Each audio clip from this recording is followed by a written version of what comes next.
Okay, class, I was reviewing your lecture from yesterday. I found, for whatever reason, I have no idea, that the Kennedy assassination just did not pick up. My camera clicked off, and then later it clicked off again, so that's why this is in so many segments here. So I'm going to have to go back and introduce this one between Lecture 1 and Lecture 2. I don't think it would take about 10-15 minutes with this, but John Kennedy was a Democrat. John Kennedy was planning to visit Dallas, Texas, and there were many that advised him to not do that. There had been some problems there before. Adlai Stevenson had been in Dallas and he'd been clubbed, if you will, with a campaign poster. And so there was some evidence there that their mind that the president's life might be in danger. But nonetheless, he flew that in Air Force One, went down to Dallas Love Field. Dallas Love Field, you can fly into it today. It's a hub, if you will, for Southwest Airlines. And it's kind of interesting if you do that. And he flew in with his wife, and they spent the night there. They had a dinner. And the following morning, they were scheduled to depart. And so the Kennedys, the President Kennedy decided, well, let's just take Air Force One and fly it from Dallas-Fort Worth and fly it into Love Field. And we'll take the presidential car, the limousine, if you will, and just take a tour of Dallas. And just a little campaign visit, a quick swing through Dallas itself. If you wish to do so, you can follow that exact route from Dallas Love Field. So let's share some videos with you. And you can see President Kennedy there. He's talking to an unknown individual. The individual that's in the center is the governor of Texas. His name is John Connally. And you have the president's pretty wife there, Jacqueline. And in fact, she was presented with a bouquet of roses. Now, she is wearing a pink outfit, so kind of hold that in mind here. And like I said, they're outside Air Force One.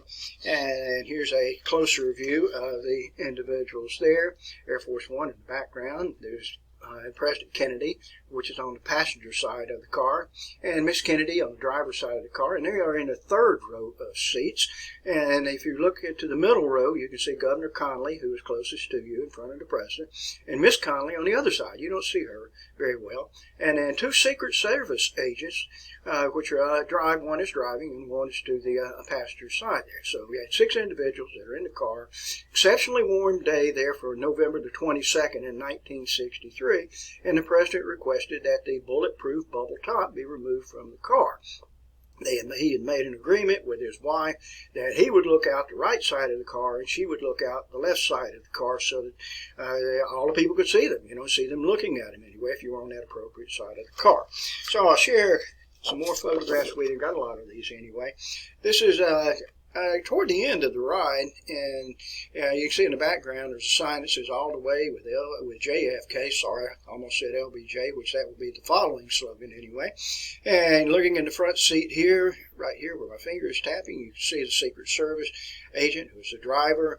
Behind him, you can see Miss Connally, and behind Miss Connally, you can see Jacqueline, who is the wife of the president. He was not real faithful to her, by the way. I think I mentioned that to you before. And doing exactly what they said they would not do, President Kennedy is looking out the left side of the car instead of the right side of the car. So you can see a huge crowd is gathered there. I would call it a huge crowd. It was all through the streets.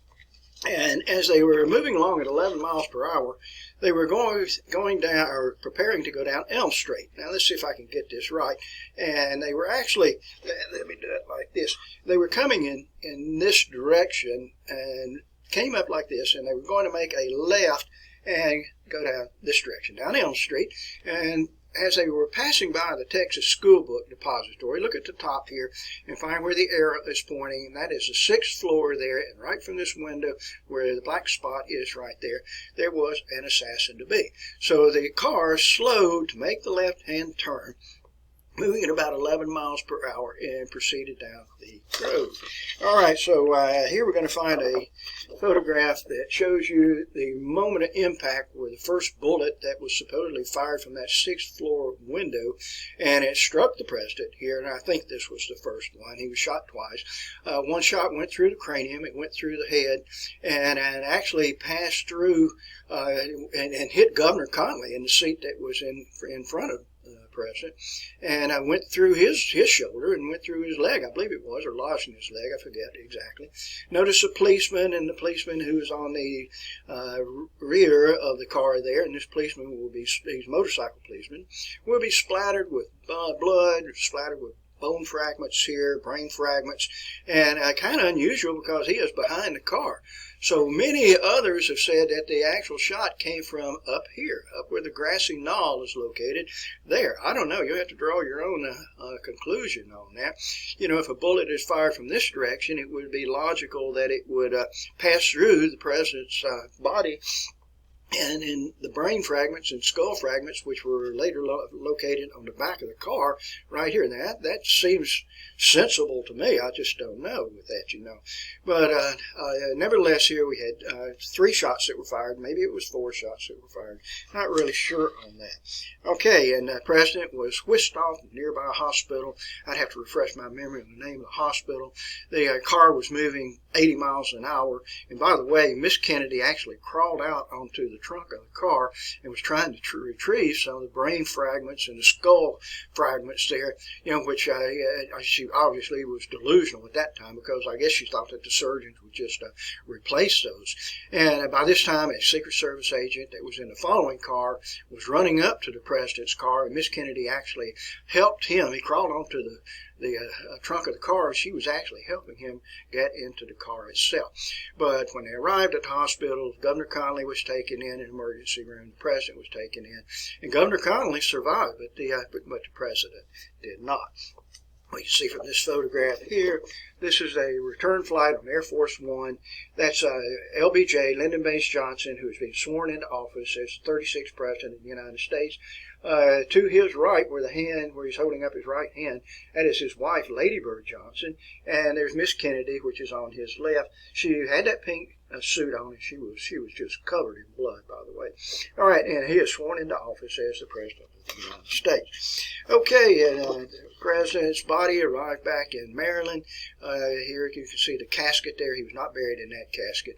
That's Robert Kennedy, who is right on this side where my fingers are, right here. Robert Kennedy, President's brother.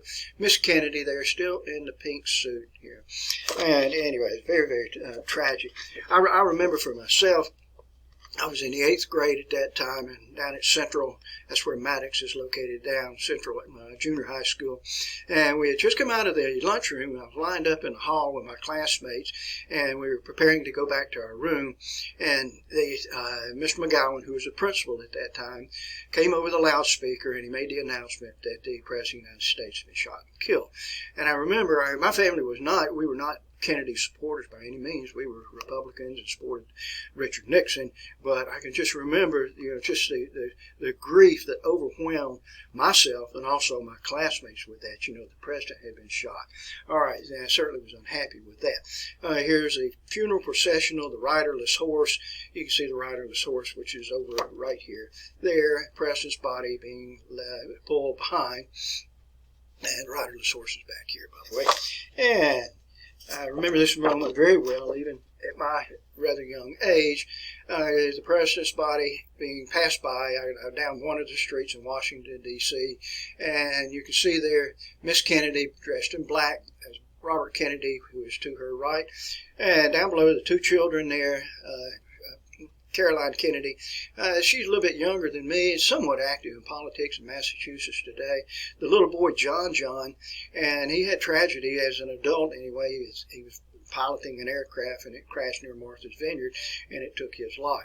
But the sad thing about this is when the president's body went by, the little boy reached up and made a salute to his dad.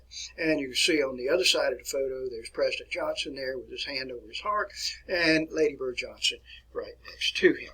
All right, another photograph that you'll see here. I would have this book out on display for you, and you can see this is right before the president was struck with the first bullet. Miss Kennedy there in the pink, and Governor Connally in front of the president itself. Now, the person that allegedly did this was Lee Harvey Oswald. I don't know if you can see him very well here. Look, well, he's holding a rifle. Some people think that this was photoshopped here. But Lee Harvey Oswald had spent time in Russia. In fact, his wife was a Russian. He'd been a former Marine. That's where he was trained as a marksman, if you will. And literally, that's what he was. He was a marksman. I can't speak for the Marines, but I know in the Army you have three classifications, for marksmanship. At the highest level, you have expert, and then you have sharpshooter, which is not quite as good as the expert, and then you have marksman. And marksman is a person that just barely qualified as on the rifle range. And that's where Lee Harvey Oswald was. He was a marksman, not an expert shooter by any means here. All right, let's see what else I had here. And as Lee Harvey Oswald, after he shot the president, and by the way, he worked in the Texas School Book Depository, and the rifle that was supposedly his was later found on the 6th floor. But he left the building itself and took a bus home, and you can actually go by where his apartment was located, and if you wish to do so, you can take a tour of that. If you have not taken a tour. And anyway, once he got there, then he left his apartment and was wandering through the streets of Dallas. You can go right to the very place if you wish to do so. And he was, by that time, the police were looking for just any unusual person. And police were just activated all over Dallas. And Lee Harvey Oswald was walking down the street, and a policeman saw him, didn't know who he was, didn't know he was the assassin, or maybe he wasn't the assassin, and summoned him over to the car. And as Lee Harvey Oswald went over to the car, he pulled out a Smith & Wesson Victory pistol. It had a 2.5-inch barrel that had been cut off from a 4.5-inch barrel, and he shot and killed a policeman. And then Lee Harvey Oswald walked across the street and went into a theater. It's what the theater looks like. It's called the Texas Theater, by the way. You can go there if you wish to do so. And went right by the ticket window and did not buy a ticket, just walked right through the door and took a seat in the theater, very calmly, if you will. And that's going to be Lee Harvey Oswald's demise, because with that, the ticket seller there called the police and said, "We've got a man here that just didn't pay." And so the police went down into the theater, and that's where they called Lee Harvey Oswald. All right, so anyway, that's the section that you missed the other day, and I don't know what happened. Let me kind of catch up on some notes here. So I know I was talking, but again, that took place on the 22nd of November, 1963. Lee Harvey Oswald. Took place at Dealey Plaza. If you're in Dallas, by all means, go down to Dealey Plaza. If you wish to go through the museum there, the 6th floor museum, a little bit pricey here, folks. In fact, the last time I was there, I think it was $20, $25 for that. The type of rifle that was used in the killing of the president was a 6.5 by 52 millimeter Mannlicher Italian rifle, M9138 bolt-action rifle with a 4x18 scope. And you can see down below, I wrote down that information about the Smith & Wesson Victory pistol. Now, I want you to imagine this with a person that is not an expert, and the car is going to be in view below the Texas Book Depository. By the way, the car will pass under a tree, so visibility will be lost for about a half a second, something like that. And so what you have to do, you have to take one shot, and using a scope, one shot, get a headshot, and then open the bolt, return the bolt, chamber another round, close the bolt, reestablish an aim, and get another headshot. And it was just practically impossible to do this, even if you were an expert shooter. So many people, even to this day, claim that, the president was not shot by Lee Harvey Oswald, was not even shot from the Texas Book Depository, or if so, was also shot by a second person, and that bullet came from the grassy knoll. Visit there to Dallas, and you draw your own conclusions here, my friends. All right, and I think I closed out on this in the third section of the video. So anyway, I apologize for this. I have no idea why the camera cut me off. My camera's still rolling right now, so I know that this is going live. So I'll record this, and I'm going to insert it between Lecture 1 and Lecture 2, and adjust the Lecture 1, Lecture 2, Lecture 3 out of this, so I apologize for that. But you'll need to watch all three of these. All right, thank you very much.